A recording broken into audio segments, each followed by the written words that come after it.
2 tahun lalu, tim saya di Revoyu membutuhkan waktu 8 jam hanya untuk membuat sebuah komik untuk postingan Instagram seperti yang ada di sebelah sini.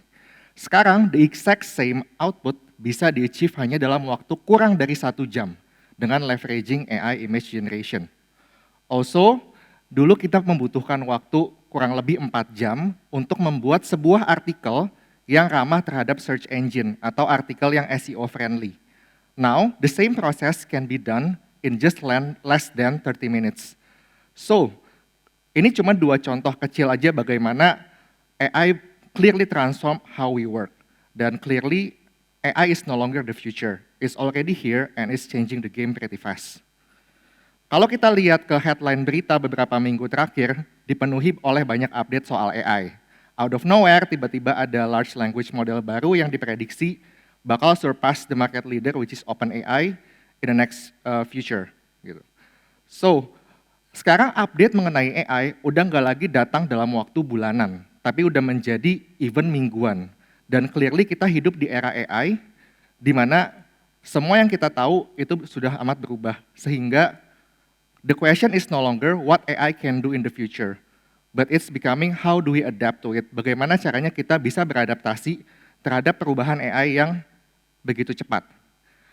Pada kesempatan kali ini saya nggak akan membahas tentang apa sih yang bisa dilakukan AI dalam beberapa waktu ke depan.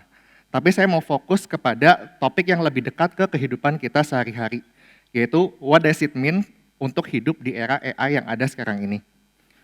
Realita pertamanya adalah dengan AI yang udah jelas adalah produktivitas meningkat dan juga kita bisa mengerjakan sesuatu dengan lebih cepat dan lebih efisien. Yang dampak tidak langsungnya adalah it take less people to do the same job. Contohnya kalau misalnya dulu untuk marketing dibutuhkan mungkin 1 orang marketer bekerja sama dengan seorang copywriter untuk membuat sebuah marketing copy, bekerja sama dengan seorang desainer untuk menghasilkan aset kreatifnya, dan bekerja sama dengan mungkin marketing analis untuk menganalisa hasilnya. Semua hal itu sekarang possible untuk dilakukan hanya dengan 1 orang, dengan adanya AI. Dan the game has changed. Kalau dulu siapa yang akan bertahan hanya simply siapa yang lebih jago, sekarang ada big factor kedua, yaitu bukan hanya siapa yang lebih jago, tapi siapa yang bisa leverage AI juga dengan lebih baik. Tapi apakah AI akan replacing everyone? Apakah artinya semua pekerjaan akan fully di-replace oleh AI? Faktanya adalah, meskipun AI itu udah advancing, dia belum bisa menggantikan semua pekerjaan manusia. AI itu bagus banget dalam generating insight, crunching data, atau mungkin generating content, tapi AI masih missing banyak faktor yang hanya human punya. Creative thinking and storytelling. AI bisa generating konten ide iklan, tapi dia nggak bisa creating very original idea. Mungkin to take as an example, kalau kita lihat mungkin campaign yang cukup terkenal beberapa lama ini, yaitu dari Bank BCA, dia mengeluarkan campaign anti-phishing, Don't Know Casino, mungkin teman-teman pernah lihat juga ya di billboard. AI belum bisa sampai pada tahap untuk bisa mengeluarkan original idea seperti itu. Gitu. Kalau kita bicara soal emotional intelligence, ketika kita mungkin take as example chatbot, AI chatbot bisa untuk menjawab semua inquiries yang masuk 24/7. Tapi dia belum bisa untuk mengadres kalau misalnya ada pertanyaan mengenai hal yang lebih personal, karena dia lacking the human empathy that only human have. Lalu kedua, as of now, belum ada juga single AI tools yang bisa mengerjakan semuanya dari awal sampai akhir. Kalau kita ambil contoh lagi di marketing, AI bisa membantu melakukan research, tapi membutuhkan juga strategi dari human untuk melakukan itu. Terus untuk content creation, AI bisa banget untuk generating that content, tapi nggak bisa purely bekerja sendiri, tetap ada input human yang akan dibutuhkan. Lalu AI bisa menghasilkan hasil analisanya, tapi it's up to human untuk menginterpretasikan datanya. Jadi, to sum the condition perfectly, AI nggak akan menggantikan manusia secara sepenuhnya. Tetapi, manusia yang bisa leveraging AI akan menggantikan someone that cannot leverage AI. Karena simply dengan AI, produktivitas bisa meningkat berkali-kali lipat. Jadi, it's up to us, kita mau jadi yang mana. Dan reality keduanya, selain dibutuhkan lebih sedikit orang untuk melakukan pekerjaan, job expectation juga udah berubah gitu. Kalau kita ambil contoh, misalnya sebuah role content writer, kerjaannya ngapain sih? Namanya aja writer, pasti mungkin 70%, 80% itu menulis konten gitu ya. Tapi that same role itu udah sangat amat berubah sekarang dan bahkan akan lebih berubah di masa depan. Di mana mungkin role seperti content writer ini, main jobnya udah bukan lagi nulis konten, tapi generating content with AI, do research with AI, dan juga edit konten dengan AI. Jadi sebuah job juga bisa akan berubah dengan sangat amat drastis, di mana it used to do this, dan sekarang dengan adanya AI, role-nya itu masih sama. Tetap ada content writer, tapi yang dikerjakan sudah sangat amat berubah. Gitu. Tapi good news-nya adalah, tadi kita bicara sesuatu yang mungkin konotasinya lebih negatif, di mana dengan adanya AI, mungkin pekerjaan akan berkurang gitu ya, it takes less people to do the job, dan human diekspektasikan untuk bisa mengerjakan hal dengan lebih baik dan lebih cepat. Tapi di balik itu juga ada opportunity yang muncul.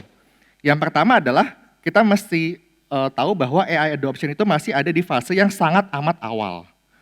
Ketika saya membawakan AI training di company, for example di banks and telco, saya selalu tanya, berapa banyak dari teman-teman semua di sini yang udah pernah menggunakan AI seperti ChatGPT at least once? Jawabannya semuanya pernah.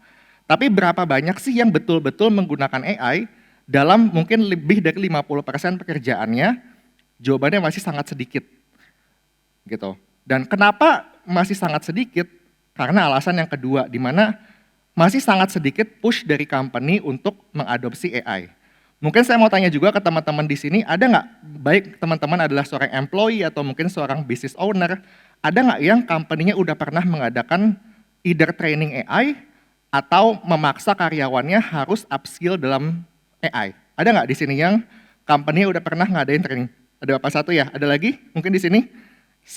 Maksudnya masih sangat sedikit push dari company yang menyebabkan AI adoption itu masih delay.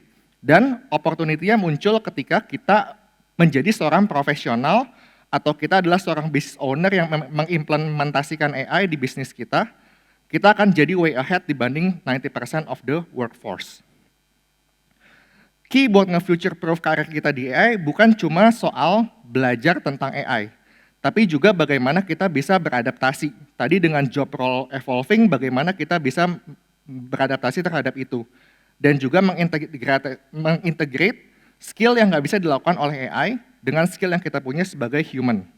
Tapi berarti artinya what to do exactly. Oke, kita tahu bahwa the game is changing, AI is here, so what to do as a person. Yang pertama, obviously di era AI, pastinya kita harus upskill gitu ya, untuk belajar AI untuk bisa nge-boost productivity. Tapi apakah artinya kita harus belajar mungkin 50 different AI tools biar kita bisa menjadi seorang AI master? Mungkin I don't think so. Kenapa? Karena kita bisa start small dengan hal yang lebih relevan dulu dengan kehidupan kita sehari-hari. Pertama, kita bisa identify dulu apa sih task yang kita lakukan setiap hari yang taking the biggest chunk of our capacity. Mungkin kalau saya ambil contoh saya beberapa tahun lalu, mungkin 50% saya akan membuat konten untuk iklan, konten untuk email, lalu mungkin 30% untuk menganalisa. Maka kita akan breakdown dulu, apa sih task yang kita identify dan mau kita improve dengan adanya teknologi AI yang possible sekarang. Kedua, setelah kita mengidentifikasi apa sih biggest task yang kita lakukan setiap hari, kita bisa start looking into apa sih possibility AI tools yang bisa mempermudah pekerjaan kita dan mengefisiensikan pekerjaan kita. Tapi sampai situ aja belum cukup. Kita selama ini tahu bahwa mungkin Midjourney bisa membuat AI image generated. Atau mungkin ChatGPT atau Jasper bisa membantu kita membuat marketing material. Tapi sebagian besar orang tidak bisa fully embrace itu simply karena kurangnya skill di sana. Maka step ketiga adalah setelah kita tahu apa possible solution-nya, terakhir, kita mesti juga harus spend the time untuk master that tools sehingga kita bisa leverage itu dengan sepenuhnya. Kedua, dengan adanya AI, kita nggak bisa menampik bahwa tetap ada skill yang very unique to human, yaitu creativity, problem solving, dan juga critical thinking. Jadi kita bisa fokus di 3 skill ini Kalau misalnya kita nggak cuman relying on AI dalam generating content, tapi kita memanfaatkan waktu itu untuk berpikir dengan lebih dalam, apa sih tipe yang harus kita keluarkan, what is we become the brain behind the scene, maka kita akan jadi unstoppable force di mana kita bisa memanfaatkan skill yang kita punya plus leveraging AI untuk memaksimalkan output yang kita hasilkan. Terakhir, pastinya kita juga harus adapt dan innovate continuously. Pertama, dengan adanya update AI yang begitu cepat, pastinya kita harus spend the time untuk follow dan lifelong learning. Lalu kita nggak cuma memanfaatkan AI buat mengefisiensikan pekerjaan kita, tapi juga berpikir lebih jauh. Apalagi sih solusi yang bisa dihasilkan dengan possible teknologi yang ada sekarang. Dan terakhir, kita harus stay flexible, di mana mungkin AI akan completely mengubah job role kita, atau mungkin completely menghapus job role kita, dan kita harus siap terhadap itu dan bisa beradaptasi. Dan terakhir, AI hanyalah sebuah tools. It's up to us as humans bagaimana memanfaatkannya. Tapi kalau kita memilih untuk embracing the technology, dan itu akan mengubah masa depan kita dan karir kita ke depannya. Terakhir, even this presentation, insight dan isinya diisi oleh human, but of course it's AI assisted buat mempermudah kontennya biar bisa diproduksi dengan lebih cepat. So, let's make AI works for us, not against us. Thank you.